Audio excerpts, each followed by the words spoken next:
좋아요, 구독! 일본은행의 이야기입니다. 일본은행의 신임 총재가 선임이 되었는데요. 예상과는 다르게 이 초완화적인 통화 정책을 기존과 같이 계속해서 이어갈 것이라고 밝혔습니다. 이에 따라서 달러도 계속해서 강세를 보여주고 있는데요.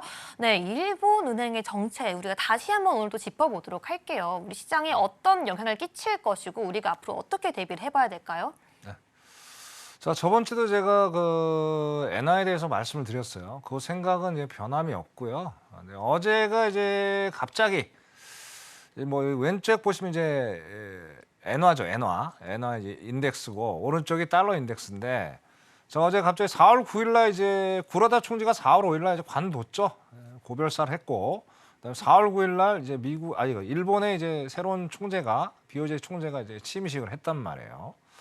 자, 이 사람이 상당히 이제 중립적인 사람이에요. 근데 이제 총재가 처음에 이제 발탁이 됐을 때까지만 해도 일단 YCC 정책에 대해서 일드 커브 컨트롤이죠. 그러니까 돈 푸는 거죠. 돈 푸는 거. 제로금리로. 자, 이거를 손볼 필요가 좀 있겠다라고 분명히 얘기를 했단 말이에요. 그러면서 시장에 어느 정도 엔화의 어떤 약간의 이제 강세를 얘기를 했는데, 어제 갑자기 이제 얘기하면서 갑자기 이거 달라져 버렸어요. 네. 자, 뭐 조금은 당분간은 뭐 저도 예상을 했지만 이렇게 빠르게 얘기를 할 줄은 생각도 못 한 거예요. 그죠? 자, 그러면서 어제 1%가 넘게 어떻게 엔화가 약세를 보여줬죠. 그래서 달러가 역으로 혜택을 봐서 달러가 어제 강세로 돌아섰고, 그런 상황들. 자, 그런데 이거는 우리가 분명히 우리 시청자들 아실 필요가 있어요. 그래서 제가 몇 번이고 말씀드렸지만 결국에는 연준이 금리를 올릴 수 있는 방법은 최하 많아봤자 2번밖에 안 될 거라고 좀 보여져요. 그죠? 자, 그럼 어떻게 정점은 다 왔죠? 종착역은 다 왔잖아요. 피니시 라인은. 자, 그럼 굳이 일본이 금리를 올릴 필요가 있겠나?라를 역으로 생각할 필요가 있어요. 괜히 다 끝났는데 자기 혼자 올려서 지금 일본 경제 좋지 않은 상황이죠. 네. 그럴 필요가 없다라는 거예요.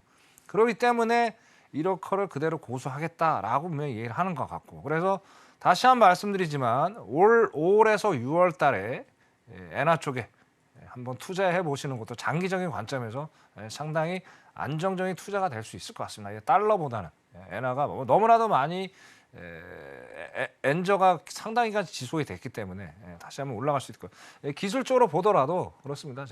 기술적으로 보더라도 자, 일단 쌍바닥이 나와줬잖아요. 그러니까 제가 그때 쌍바닥이 나와주면서 일단 올라갈 수 있는 여지.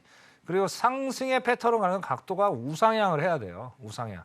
그러면 이제 기술적으로 일단 올라갈 수 있는 여지가 충분히 있겠다. 그래서 지금은 이제 미리 좀 들어가서 어떤 투자를 내는 것도 상당히 중요한 관전 포인트다라고 말씀을 드리고 싶고요.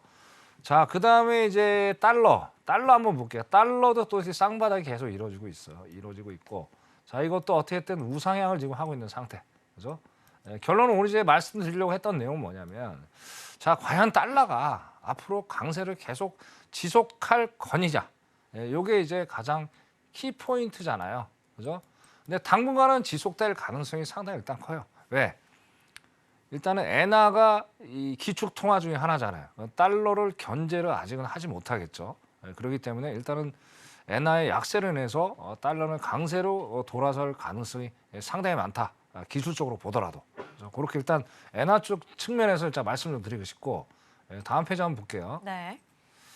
자, 다음 페이지가 이게 상당히 이게 중요한 얘기입니다. 상당히 중요해요. 네. CPI도 중요한데 이 CPI보다 지금 중동 국가하고 이제 결국에 이제 중국이죠. 중국 위안화가 이제 방향을 어떻게 지금 잡고 있느냐가 봐야 될 관전 포인트 중에 하나예요. 자, 계속 시진핑이가 계속 위안화를 기축 통화에 포함시켰다 자꾸 얘기하고 하는데, 여러 가지 여러 나라에서 계속 지금 로비를 하고 있고 하고 있죠. 그죠? 자, 결국에 이제 결과물이 상당히 여기저기서 많이 튀어나왔어요. 근데 저번 주에 제가 말씀드렸던 브릭스라는 데가 있죠. 결국엔 이제 이 주체는, 자, 기축 통화의 주체들은 브릭스예요. 브릭스. BRICS. 자, 이게 이제 브라질, 러시아, 인도, 차이나, 사우스 아프리카의 약자예요. 얘네끼리 만든 어떤 단체예요. 근데 그렇게 잘 사는 나라는 아니죠. 그러니까 얘네들이 이제 만든 지 꽤 됐는데 별로 이슈화가 안 됐단 말이에요. 근데 러시아 전쟁이 시작되면서 작년에 중국에서 포럼이 있었죠. 근데 여기만 참여한 게 아니고 뭐 사우디, 이란 등등등등 뭐 많은 이제 국가들이 신흥국들이 참여를 했단 말이에요. 그죠? 그러니까 참여한 원인이 뭔지 우리가 여러 가지가 이유가 있겠지만 이걸 좀 알아야 되겠다는 생각을 들고요. 결국엔 페트로 달러에 대한 어떤 저항이다 보면 돼요. 자, 페트로 달러도 우리 상식 우리가 아셔야 됩니다, 시청자 여러분들이. 자, 1970년대 정도예요. 그때 이제 사우디가 뭐 군사적으로도 상당히 딸렸죠. 그래서 맨날 이제 중동은 전쟁만 하고 있는 나라고 지금도 계속 내전들이 발발하잖아요, 그죠? 자, 그래서 미국이 야, 니네들 왕실 보호해주고 국방력 좀 해줄 테니까 대신 달러로 써 원유 어떤 통화를 결제를. 그래서 페트로 달러가 지금까지 이어져 왔다라는 얘기예요, 그죠? 자, 이제 더 이상 어떻게 돼요? 사우디하고 좀 안 좋아졌죠. 작년 바이든 때부터 안 좋아졌죠. 여러 가지가 있겠죠. 그럼 뭐 각설하고. 자, 그런 것 때문에 일단은 신흥국들이 또 불만이 또 생긴 거예요. 왜? 자, 작년만 해도 막 달러 인덱스가 114까지 올라갔었죠. 그죠? 그래서 막 디폴트 온다 그러고 디폴트 또 온 나라가 또 실제로 있고. 그죠? 더 이상 미국한테 이렇게 당하고 싶지 않은 거예요. 그래서 그들만의 리그를 하면서 자, 위안화를 앞세워서 한번 우리도 기축 통화를 만들어서 자국 통화를 결제할 수 있는 좀 이 달러로부터의 어떤 리스크를 좀 해지를 해보자는 그런 차원이 되면서 달러가 그죠? 지금 상당히 위로 올라가는데 제한적 요소를 여기서 또 차지를 하고 있다는 거예요. 자, 과연 이게 달러의 위협적인 존재가 될 수 있을까라는 퀘션이 나옵니다. 저는 안 될 거라고 보여져. 왜? 자, 사람은 누구나 안정적인 데 투자를 하려고 그러잖아요. 자, 지금 제일 안전자산은 골드잖아요. 그래서 국가 차원에서 골드 엄청 사들이고 이제 그것도 지금 올라가고 개인 입장도 그렇고 그죠? 그래도 달러도 그래도 위험 자산이지만 그래도 전 세계 통화잖아요. 그죠? 그럼 미국을 제외하고 러시아, 뭐 신흥국, 중동 국가 러시아 아이 또 내전이 있고 상당히 안 좋잖아요. 상황들이 안정적이지 못해. 그러면 시청자 여러분 어떤 데다가 내가 투자를 하겠습니까? 그래도 달러지.